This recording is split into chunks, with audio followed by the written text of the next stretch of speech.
In the late 1950s, the Ford Motor Company introduced what it believed was going to be the car to beat all cars. In their minds, in every driveway in America, there would sit an Edsel. It didn't quite turn out that way. In fact, the Edsel became a sales disaster. Far from going down in history as the car to beat all cars, the Edsel has gone down as the quintessential example of a marketing disaster. In many business schools today, the Edsel is still held up as an example of how not to market a product. What went so wrong? Why was the Edsel such a sales disaster?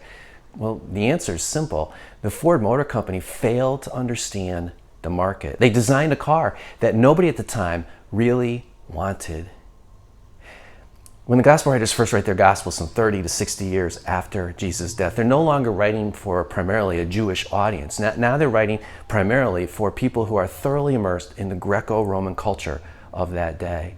In that Greco-Roman culture, the idea of bodily resurrection would have been completely repulsive. It would have been their Edsel of immortality. For the people in the Greco-Roman culture, they believed in what scholars term a disembodied immortality. Their vision, their hope, their longing for the afterlife was that when you die, your soul was finally freed from your body, finally liberated from all the limitations that the body imposes. The idea that your body would somehow follow you into the afterlife, to them, would have been a complete turn-off. But not just for them. Outside of first century Jews, practically everybody throughout history has found the idea of bodily resurrection either repulsive or at the very least, very undesirable. To illustrate, just look at modern Christians who should know better. I mean, we every year celebrate the bodily resurrection of Jesus at Easter. We have or read in our Bibles about how Jesus was raised physically from the dead and how we will be bodily resurrected, believers will be bodily resurrected as well. Many of us in our creeds every Sunday profess belief in the resurrection of the body, our bodies. Yet look how few Christians talk about the afterlife that way, about their immortality, as if it will be an embodied existence. Instead, we talk about the afterlife as if the only thing that lives on then is the soul, and we talk about it as if that's a far more desirable thing. To be sure, Christians believe that when we die, our soul does go, as Paul puts it, to be with the Lord. But that's only temporary. That's only until the end of time, when Jesus comes at the final consummation of all things. And one of the most fundamental tenets of Christian belief is that at that moment, he will raise our mortal bodies to life, just like his was, in a transformed and glorified existence. We will somehow have our bodies in eternity. That is essential, fundamental to Christian belief. And yet, look how so few Christians either get that, or more likely, don't want that to be the case. And here's why all this matters. For the resurrection to be a later legend invented by the gospel writers, it had to be something that would appeal to the audience they were writing to, that Greco-Roman culture they were writing to. But in that context, to that Greco-Roman culture, the idea of bodily resurrection was completely repulsive to the people, the very people that they're trying to convert. The idea of bodily resurrection is a complete turnoff. It's completely unmarketable. It's the Edsel of immortality.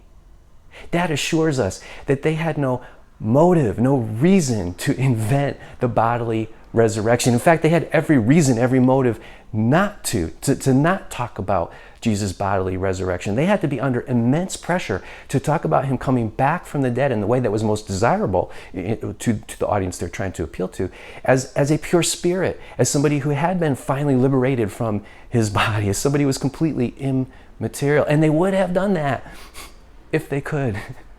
But they couldn't, because right from the start of the church, those earliest disciples were saying that Jesus had appeared to them bodily, that he had risen bodily, physically, as unappealing, as repulsive as that was to the audiences they were trying to reach, to convert. That was what those first disciples were saying, and that's what they had to talk about. That's how they had to present it in their gospels.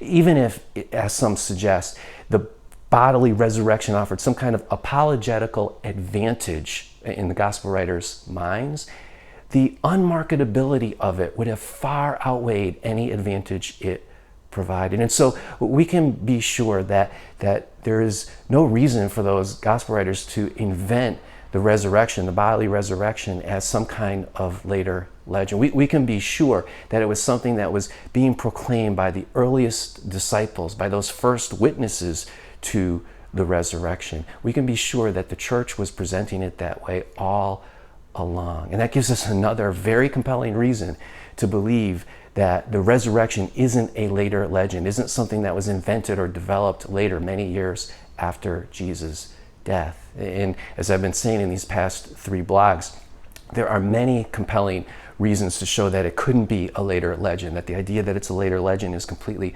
untenable. Any one of them on their own would suffice to show that, to make that case. But it makes it clear that the best alternative explanation that's been offered for what happened, the idea that it's a later legend, the resurrection is a later legend, the best alternative explanation, the most popular explanation among scholars that don't believe that Jesus really rose from the dead, that explanation is completely untenable. And that makes the actual resurrection of Jesus, the bodily resurrection of Jesus, the miraculous resurrection of Jesus, the most likely explanation. Next week, I'm going to turn to another topic. There are a number of other compelling reasons why the resurrection can't be a later legend. But next week, I'm going to turn to another topic because I got a great question about the crucifixion. I'm going to talk about the cross next week. But I love getting your questions. If you have a question or comment, you can go to the Contact EJ page of the Raising Jesus website and leave it there. I look forward to hearing from you.